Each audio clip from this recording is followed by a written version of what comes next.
Edge Consciousness with Freeman Michaels and Barnet Bain. Thought-provoking discussions and bold ideas from the edge of possibility. And welcome to Cutting Edge Consciousness. Freeman Michaels here. With Barnet Bain. Good moment, everyone. Good moment. Man, the waves are... Licking the sticks that your house sits on. Ooh, boy, they're biblical. Let me tell you. That's pretty thrilling. I'm very grateful to all of my dear friends who, so many of them who called so anxiously to arouse me out of my sleep repeatedly. To make sure you're all right. To make sure that I was not driftwood. Right. And I'm not driftwood. I am. But you have been collecting 2x2. I'm a west-facing. I live on a west-facing beach, and this is a south-driving storm. Right. And these waves are big. I mean, we're talking Hawaii. That's great. It's big, and it puts you very much in touch with the elements, the forces, and what power is. I love that. You know, when you're living 15 feet from an 18-foot breaker that keeps slamming every 4 seconds. That's crazy. It puts you in touch with power. And you and I are very interested in power, in the more, on this show, certainly, in the more assertive and less demonstrative expressions of power. Be they personal or elemental. Yeah. You know, but when you're, again, this earth, air, wind, and fire, we begin to really see our hand in that. Yeah. I don't feel separated from I don't feel separated from these forces, and especially when they're so when you're so intimate with them, you really get a sense that they're not outside of. They're not outside of you. It's not like you're watching something on a screen or down. There's somehow it's very clear that there is a relationship between me and this incredible force of energy. You know, it's beautiful. So maybe we can explore a little bit of that today. Yeah, well, what comes to mind for me, there's a certain amount of humility required. You mean modesty, or you mean humility? Well, I'm not sure how you're using humility. Let me get to the thought, and then we'll track back and see how I've come to it. Because humility is a word that gets misinterpreted sometimes. But there, in my opinion, there's a certain amount of humility that goes with wisdom, right? And there's something about what you're talking about, sort of elemental forces. You know, I've been in some earthquakes, I've been in some heavy-duty storms, and there's something about, or just even in nature, just being in the awe of nature, you know, I was just in Bryce Canyon in Utah, and being down in that canyon with these huge walls of rock, and at once feeling sort of small, if you will, but also feeling very empowered, like I'm part of all of this. And I think sometimes our ego takes us on, how do I say this? It's an illusionary sense of power, whereas this kind of really being grounded in the elements and feeling a part of it all is a very real power in my mind. So yeah, I don't know. It's empowering in my experience to sometimes drop my ego persona, get really humble, and feel like, okay, I'm part of this bigger sense of force in the universe, and have tremendous sort of choice in terms of how I want to relate to it and what it means to me, and I can get very fired up, you know, being in those kinds of circumstances. Yeah, I mean, what if I'm part of it, and not simply because I live in the fishbowl, not simply because I live in the community, not simply because I live in the world, I'm part of the world, I'm part of the country because I live in the country, but what if, from the perspective of consciousness, what if there's only one soup? Right. And I'm only aware of my tiny swirl. But what if my experience of these gigantic elemental forces, primordial forces, is not separate from me? What if I am in some way experiencing my own nature, my own personal true nature? What if? Well, let's pose this question to someone who might have some interesting thoughts about it. Who might that be? I don't know whether do we have somebody who could weigh in on that. We certainly have a guest, and let us hope that he can weigh in on that. I feel fairly certain. I think that he's going to have something to say about this. I think he can handle it. So we're thrilled to have William Whitecloud with us today. William, native of Swaziland, so he certainly has some experience with being grounded with substance, with earthing, and spent a big part of his early adult life in Australia, in the world of the wild world of finance and speculative investment, and therein that it was a strange place to foster magical interests and talents. But there you have it, because it was there that William discovered wisdom. And wisdom traditions, and he became a student of some of what we will discuss later on the show. He's a teacher and author of The Magician's Way, a book I highly recommend, and The Last Shaman. And he is with us today here on Cutting Edge Consciousness. Welcome to the show, William. Thanks, Freeman. Thanks, Barnet. Thrilled to be here. Thanks for inviting me in on this conversation. Yeah, that was a big what if that Barnet threw out. If we reframe our perspective on our place in the world, what happens? What happens to the world we see, and what happens in terms of possibilities, and so forth and so on. Thoughts on that? Yeah, indeed, very, very interesting conversation to be thrown into. I was actually having a similar conversation yesterday with a friend, and well, that's why we brought it up. we intuited that you might know this. I must have preempted it. Maybe. Yeah, you did. See how it works? There's a little magic for you.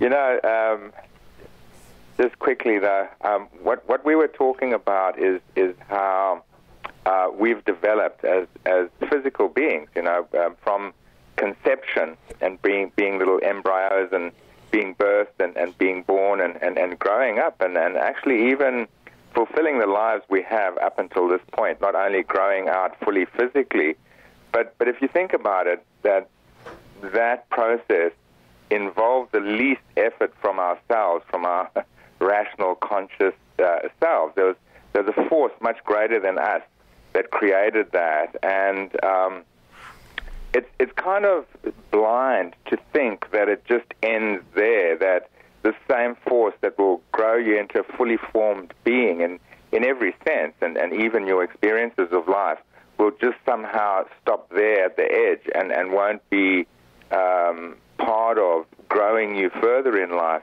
If you let it, you know, if you allow that true power, if you allow yourself to surrender to that power and be connected to it and let it take you on.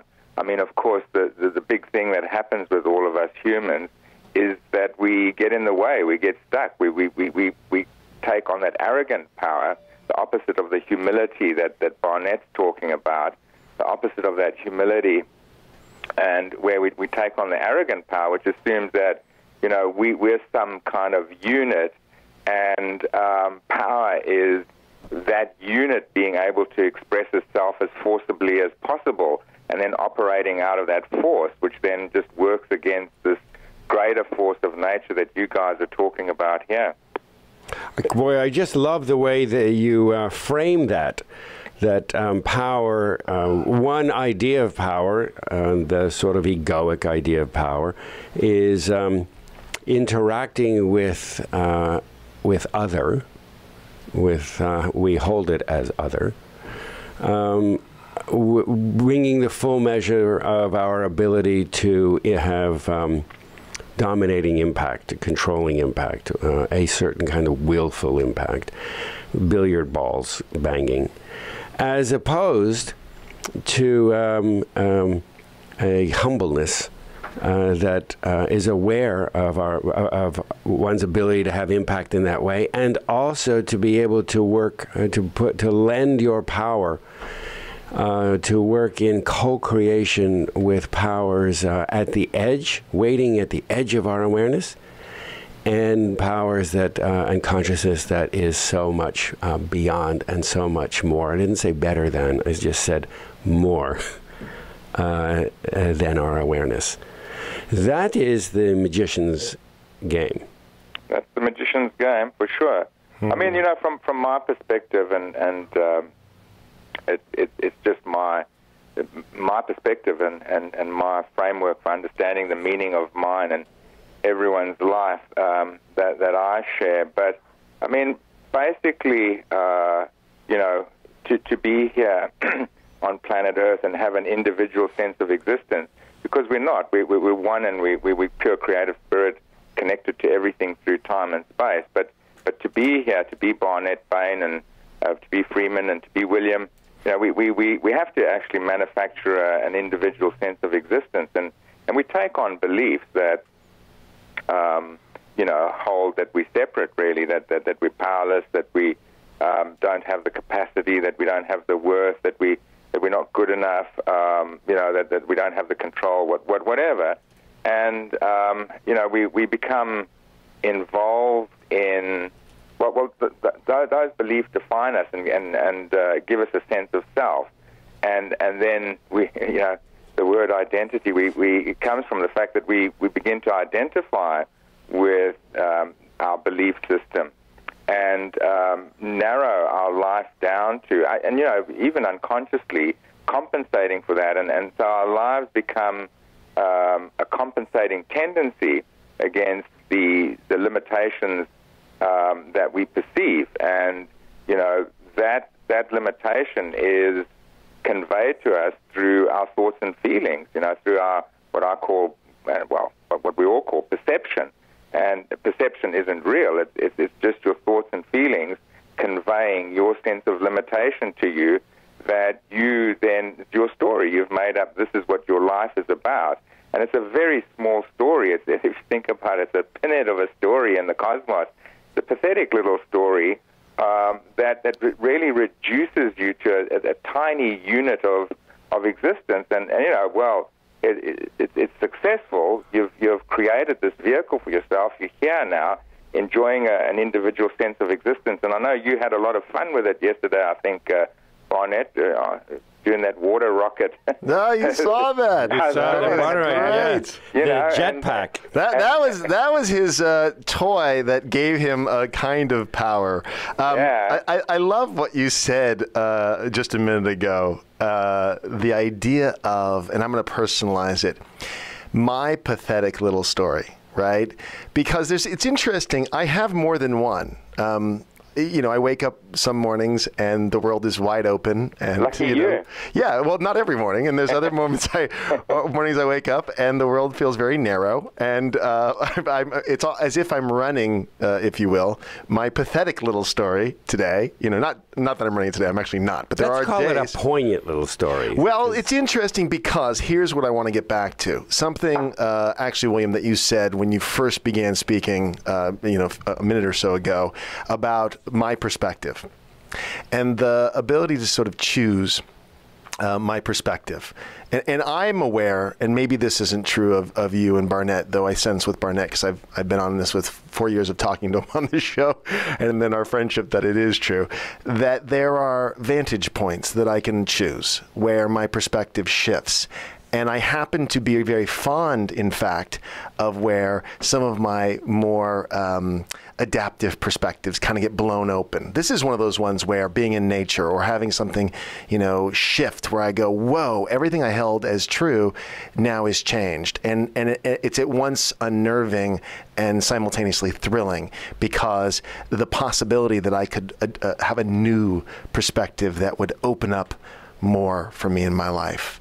That's sort of how I'm viewing it. Yeah, no, exactly. I mean, it's a great conversation, because this is where humility comes into it. I mean, real arrogance, I think, is born of the idea that we know for certain, that we're sure that we're right. And just the way, us humans tend to talk and have conversations and try to convince each other of our different ideologies, we're kind of really arrogant in a way, because we really hold that how we see things is true. And it's really funny to say this, but a person who has low self-worth has an arrogance about them, because they are certain of that low self-worth. If you really look at the human soul, no one has a low self-worth. There's no one that's unworthy. We're all like great shining stars.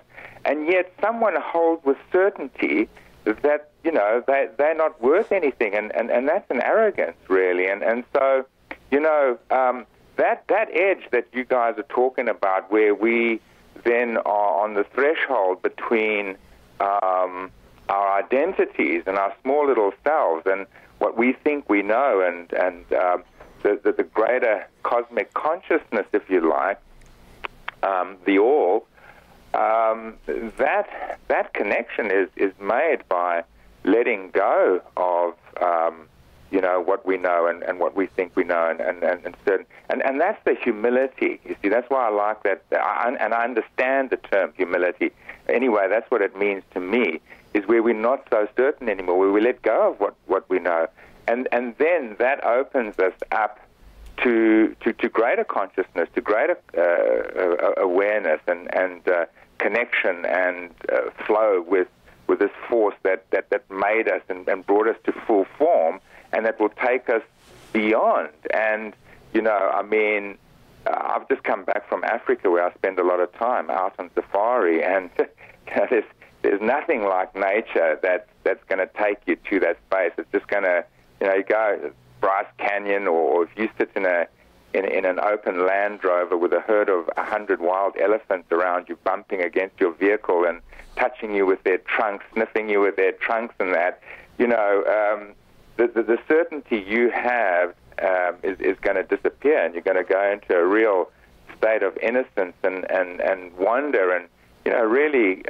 connect to the greater consciousness that is. That's beautiful. We need to take a quick break. When we get back, there is so much to say, and we'll do that after these messages. So stay with us here on Cutting Edge Consciousness.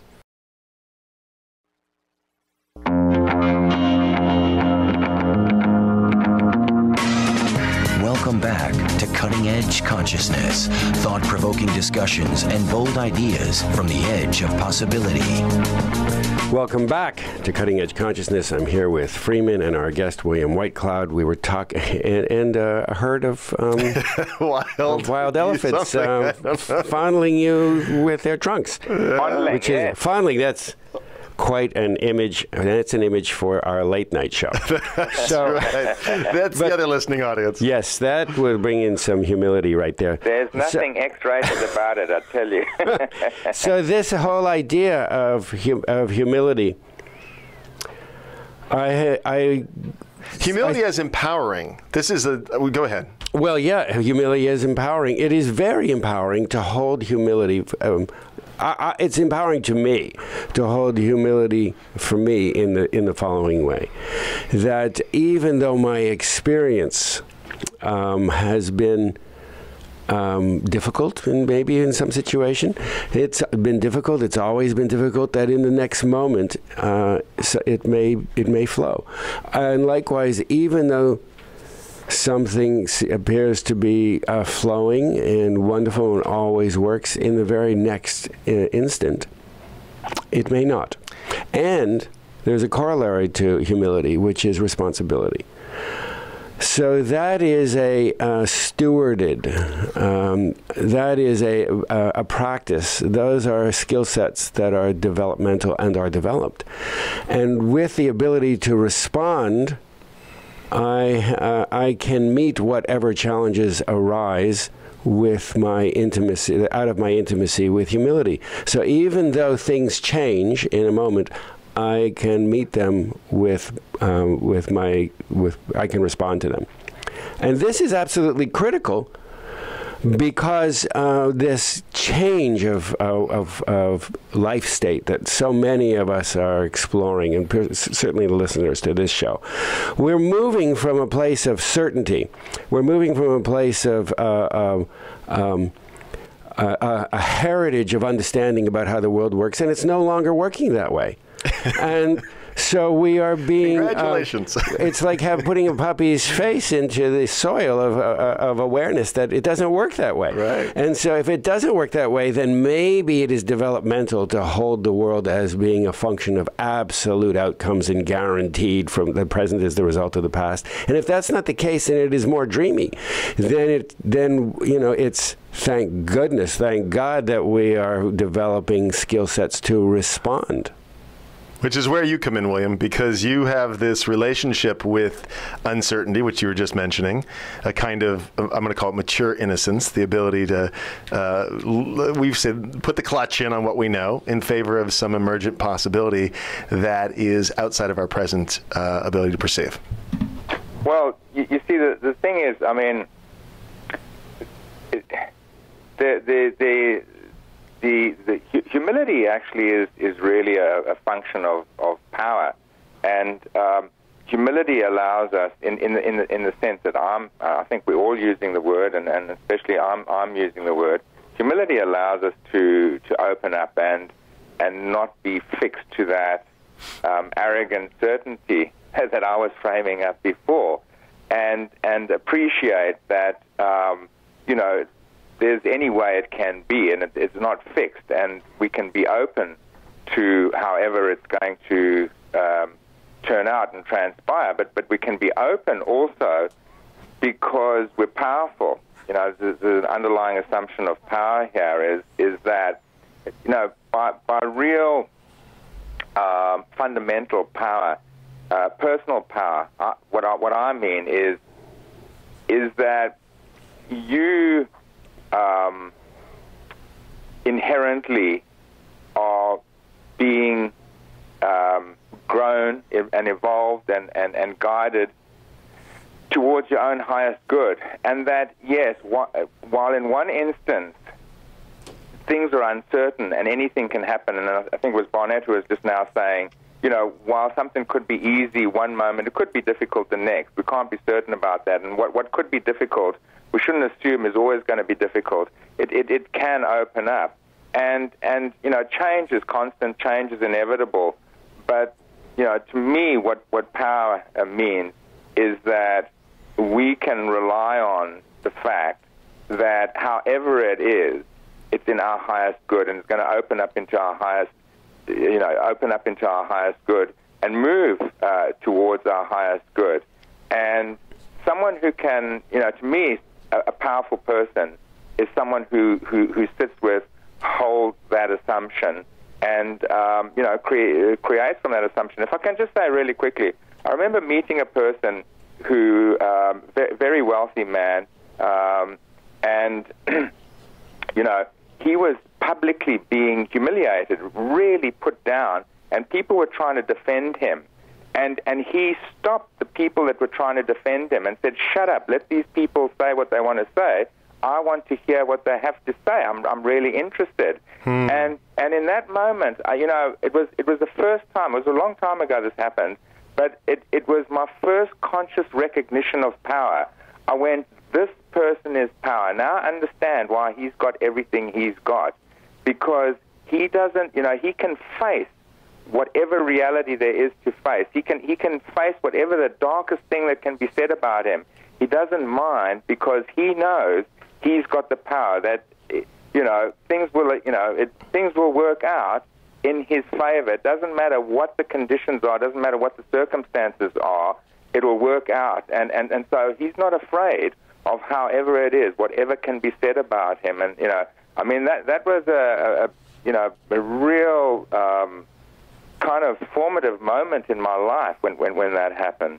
That's a powerful illustration of a kind of humility and this understanding that you were speaking to, that there is almost an evolutionary trajectory, right? Our own highest good is wanting to play out.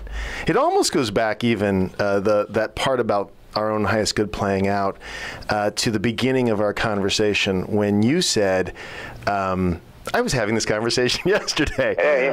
Or funny you should say that, because what I personally recognize, this conversation, the conversation I've been having with Barnet for 4 years, which has been so evolutionary, I mean, huge for both of us, because it's a conversation that permeates every area of my life. So we have a conversation on the show, and then my world starts to shift, and people are coming in, and situations are occurring. Funny you should say that, I was having this conversation yesterday. I mean, that becomes so reoccurrent. And then, I get these little bits of my former life, like moments of how I thought a year ago or something from the past. And I go, wow, that is so far from where I am today, because this natural, I'm calling it an evolutionary impulse trajectory that we are growing, in which case it doesn't matter if today is about everyone slinging rocks at me, and maybe not literally, but figuratively, because in this case, how can I learn from that, right? How can I grow from this versus just tracking back to what we did yesterday? Yeah, I mean, this is a funny thing to say, and it might take more explanation than that we have time here. But really, I think the lowest vibration in our consciousness is meaning. We human beings, because we need to create the separate sense of existence, we create that by defining. We define and we divide, define and divide, define and divide, and that makes us separate. And that's why William Blake hated Newton, and he wrote that you're just cutting up into the universe into little pieces with your definitions, and you're destroying the soul of the world. But that's what we do. We do that to create an individual sense of existence. It's brilliant. That cannot be said enough. I mean, it's just brilliant, and it's so beautifully, drawn. So please continue. So we have to have an individual sense of existence. That's why Barnet could go and do the Rocket Man thing yesterday, because he's got an individual sense of existence. And, he's a little crazy, too. We love our vehicles, but they are made up of meaning. But meaning separates us and limits us and reduces us into these tiny units, that are then separate from everything. And so our task, I think, in life is, the Guns N' Roses album. I love that title. Use your illusion. Your illusion gets you here. It puts you here, but you use it. You don't identify with it. You then play from it. You go out of the bounds of that, and meaning. This is the thing. When I saw that, when I experienced that man, that gentleman, because he was a real gentleman, where he stopped his defenders, and said, let the detractors speak. I want to hear everything, I went, I said, this guy doesn't matter. Nothing means anything to this person. So this is an opportunity. Doesn't mean that he doesn't care or something. But there's no situation that means anything. It doesn't mean that he's not going to get what he wants. It doesn't mean he's not going to expand, grow. The highest good of all is going to emerge. This is an opportunity for all of us to be inspired. This man you're talking about is able to see, to hear, to receive reflections of himself without being triggered, without being so triggered that he numbs out, or he puts up walls, or he reacts, or he rebels, or pushes them away.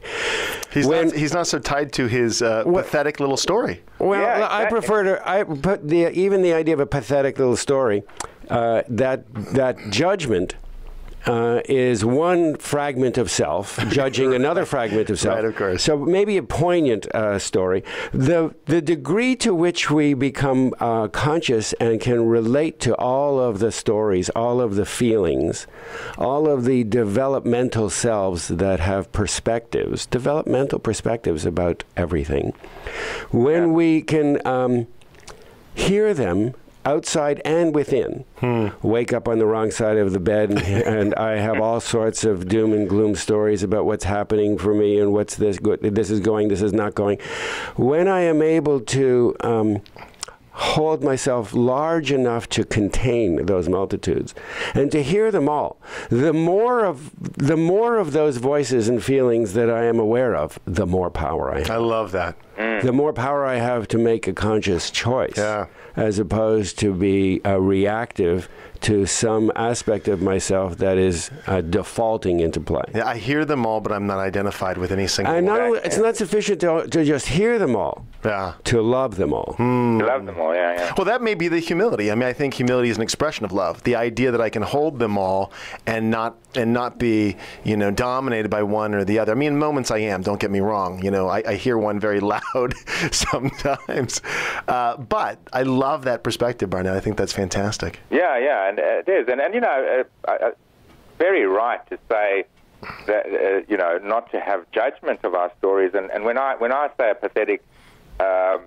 little story. When I say a pathetic little story, I don't mean, to demean it, because it actually is what gives us our passion and our humanness. And in fact, it's a great story, really, in one sense. But just what I mean is by pathetic is how minute that story is in the scope of the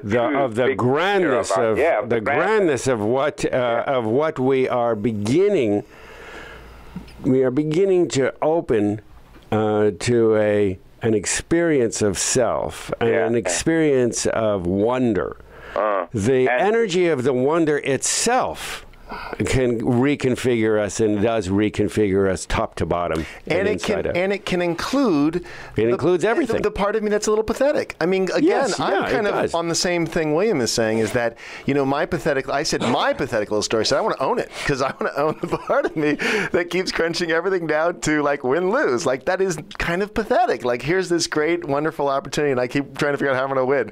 That part of me is not the part I necessarily want. If we look at my choices. If we pull out, as a really good example, the Tarot deck. The major arcana, 33 of them.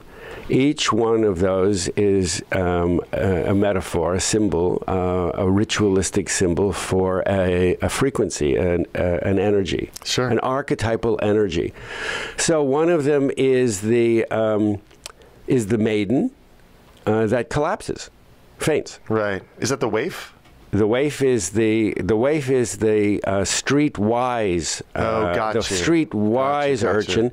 There's also the street smart, or the one that's really smart and the professor that's got it all figured out. Right. That's a very different order of wisdom than the one that can handle herself on the street. Right. But the different from the one who is the waif, who only collapses. Right. Stands up and then collapses again. There is no possibility for any other story there than I meet every challenge by collapsing. It's not good or bad. It's simply a frequency. Electricity is not good or bad. It simply is. You put your finger in it, it'll fry you. It's not personal. There's also the stories of, there's the energy of the magician, there's the energy of the emperor and the master, and these are all different frequencies that we experience in our, as William said, by the time we finished slicing and dicing, we experience them as separate fragments of reality. And we've even lived in them for lengths of time. We've had these personality, these archetypes be our primary personality. And we think that's who we are. Yeah. One of them or two of them. I'm the, but we're all of them. I am the pathetic one. Today. I am. This moment. That is, that's the fainter. I am. Yeah. And I am all of them all of the time. And the more of them that I'm aware of and have access to, the more powerful I really am as an expression of the whole. I gotta get out my tarot deck here now. Oh, it's a wonderful guide to, if you just pull out one and become conscious of that energy all through the day, you're putting Humpty Dumpty back together again. All the King's Men are not going to do it. The thing about it is, if I can interject here, is that because it really is an interesting conversation, and just how narrowly human beings can hold themselves and their realities and assume that what they're experiencing, first of all, that what they're experiencing is who they are in any moment, and it's reducing ourselves, not themselves, ourselves, down to just one dimension. And I think consumers. I think it's important also, to not just talk about this, but to talk about something else, which is what holds us in that one dimension is our thoughts and feelings, because our thoughts and feelings are not really real in the sense, yes, we do experience them, we do have thoughts, we do have feelings, but no one that I know of has ever been taught at school that these aren't real, that these are just the expressions of your belief systems. These are actually just really memories of the past, what you told yourself before that you're now telling yourself again. It's your explanation to yourself of what's going on. It's actually not a true hit on reality. And so, it's all well and good to tell people, we must be multidimensional. We're multidimensional beings. We 33 tarot deck energies or whatever, or whatever premise you use, astrology or whatever.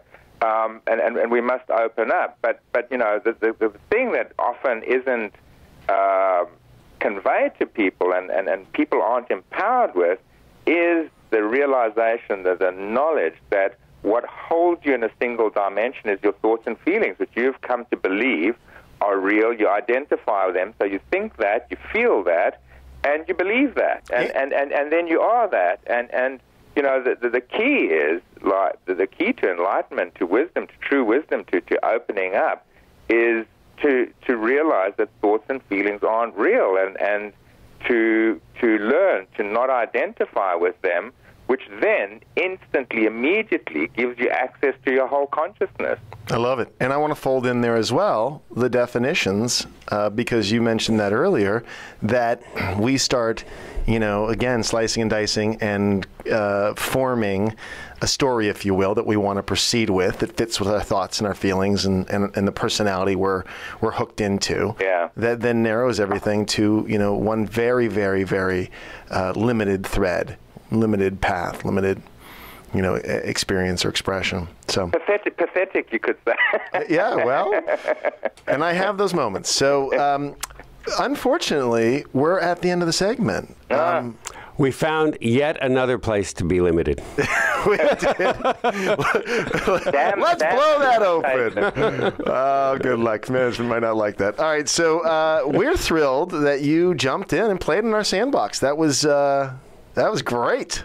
William, share for our audience where our listeners can learn more about where you are, what you're doing, what they can read of yours, and where they can find all things William Whitecloud. WilliamWhitecloud.com is the best place to go. Well, that's convenient. Yeah. Find out all that I'm doing. And just very quickly, I'll say, I do a lot of things and seminars and trainings and writings and books and all that. But I just want to herald this, because my big thing is I've discovered that the place that I grew up in, Africa, is actually one of the most powerful consciousness centers in the world, if not the most. I don't want to compete or anything, but so now the destiny that's unfolded for me, that's evolved, is to take people of high consciousness discernment to this place for a radical experience of enlightened consciousness that this area facilitates through the people, the land, the animals, everything, and also my wisdom mingled in there as well a little bit, but all that that information is on my website. I love it. That's taking the experiential transformational process to the next level, which I think is brilliant. We're going to take a break. For those of you listening, we will not have William on the other side of the break, but Barnett and I will be back, so we encourage you to stay with us here on Cutting Edge Consciousness.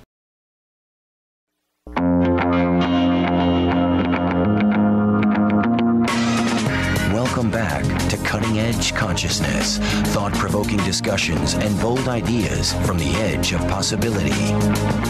And we're back here on Cutting Edge Consciousness. Freeman Michaels here with Barnet Bain. Yeah, a whole bunch of Barnet Bains and a whole bunch of Freeman That's Michaels. That's right, 32 it's to be like, exact. My friend, I hope he is at rest, but Robin Williams used to say that he used to refer to himself as like a Shriners Convention. All the cells. So all the cells. So that increasingly is real to me. I just feel like I'm traveling, and constantly I'm a Shriners Convention. There's the me who feels this, and the me who feels this, and the me who feels this, and the me who just faints at every possibility. And there's the me who says no to everything. No, it's like a character style. Whatever comes up, no. All of these different habituated behaviors and responses, and they all travel around on a bus. They have the real red fezzes. And That's right. But you know, it's usually only 2 or 3 that shout the loudest. Yeah. Well, it's interesting because the pathetic one is the one I have the hardest time loving, because you said beautifully that if we can love them all, if we can hold them all and see their value, right? You know, and it's interesting because the reflection, which we also call people, others, the reflection that I react the most strongly to is the sort of pathetic me that shows up in the world as whiny, as entitled, as, you know, all these ways, and I go, rah, as if it's this other, you know, person. Of course, it's me. But that's the hard one. I mean, honestly, it's like, can I get my arms around the part of me that, you know, doesn't, William was talking about that doesn't feel good enough, and so forth and so on, and just gets really, you know, entrenched in the story, that pathetic story of why, you know, why it didn't work out, or why I'm being misunderstood, or why, you know, it's brutal. It's really brutal too when we enroll other people in playing that out. That's also a story. Yeah. That's a good point. There's the one you that can let go of that too. There's the one, and you know, they have these symbiotic relationships. They usually work in little complexes, 2 or 3 at a time, and they support each other. And we're conditioned in that way to cultivate those aspects of selves because they're modeled in our early lives and by parental stuff. I'm not saying anybody's doing anything bad or wrong. It's just simply the nature of being what it is to be human. Truly. So I have this part that judges me, and then I have another part that feels, oh, that's too bad. That's, you know, you deserve better. Here, have some cake, have some milk. And they create, you know, they develop a tag team. It's like Mexican wrestlers without the mask. There's a mask, I assure you. Oh, there is a mask. Yeah. There's plenty of masks but it's so intricate, and it's insidious, and eventually it starts to become very evident and very apparent. And that's really good news when it starts to get really loud in your head. And present almost all the time. That is, at the same time as it feels crazy making, it's really good news. Yeah. Because it's an opportunity to become aware. Well, what aspect of myself is engaged right now? They have a very limited menu, each one. They only do the one thing. They do their dance. They only do their dance. It's a jig. They only jitterbug. Or it's a two-step. Or they cha-cha. They don't. The cha-cha one does not suddenly frug. Does anybody frug? Nobody's frugged in 30 years, right? Nobody frugged in 30 years. Yeah. So they only. But you can frug if you want. I do. They only do their own thing. And we can become very, when we talk about intimacy on this program, that's what we're referring to, is the ability to become very close to, so close that you recognize so quickly that I have this dancer is doing this dance, and not to try and shut it down, just to love it so completely that it becomes the hole in the donut. I love it. And the humility is, part and parcel with this intimacy. There's a way of, the ultimate humility is sort of the ultimate acceptance, right? It's this really laying down my little definitions of how things ought to be or want it to be, and allowing this multitude to... That's surrender, I think you're speaking about. Sure. Surrender would be in there too. If you add the humility, and forgive me for jumping in, but I feel so strongly about this point. It's so central to everything that matters to me that I want to share it with our audience, and I just want to make the distinction. You're speaking beautifully about surrendering to it, which doesn't mean capitulate and allow it to roll over you. It just means surrender so that you're no longer fighting it. Right. The humility, that piece is being humble enough to know that that particular cha-cha doesn't have to, I don't have to cha-cha forever. There are other things. Right. And that if I am aware that I am cha-chaing, or I am aware that I have my automatic no, or my pathetic story going, or whichever one it is, that it in the very next instant, it doesn't have to be operating, but that can only happen if I'm aware of it and I love it, and then I choose another one, then something else can change. That's the humility. The arrogance that, or the righteousness, which is how we term that in the Bible, in biblical terms, is the certainty that this is all that I am and this is the only thing that it can be. That certainty keeps it playing and keeps it playing and keeps it playing. So there's the balance between the certainty, the righteousness, and the humility that in the very next second, what I held as righteous can be gone. I love that. Yeah.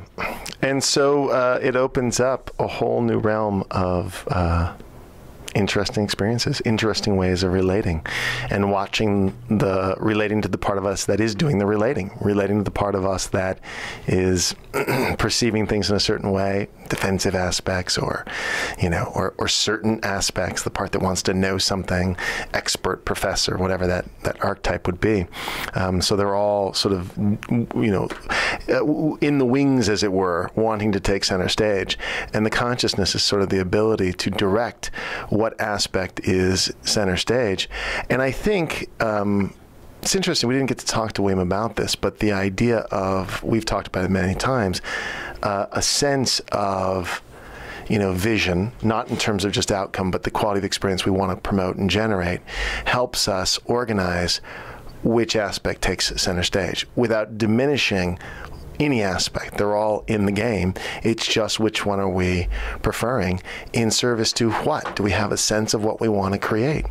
A sense of what we want to generate more of in our lives. In which case, my pathetic waif may not be the best, driver for now. But it's okay. I still hear from it. And if we keep playing the same cards, there's nothing wrong with the cards. It's just not every card fits every game. That's right. We keep playing the same cards.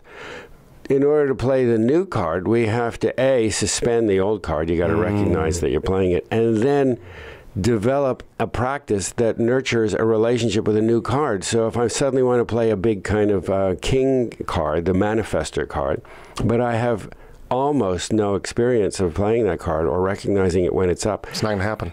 And then, so what happens is, then I'll pull out my judgment card. I'm a loser card because I'm really intimate with that one. I know how to play that, and I know how to bend that to every game. So there is, it is important to develop a relationship and an intimacy with the deck that we don't default to. Which we will talk about next time. Let's do it. All right. For now, we are done. So we'll see you next time here on Cutting Edge Consciousness.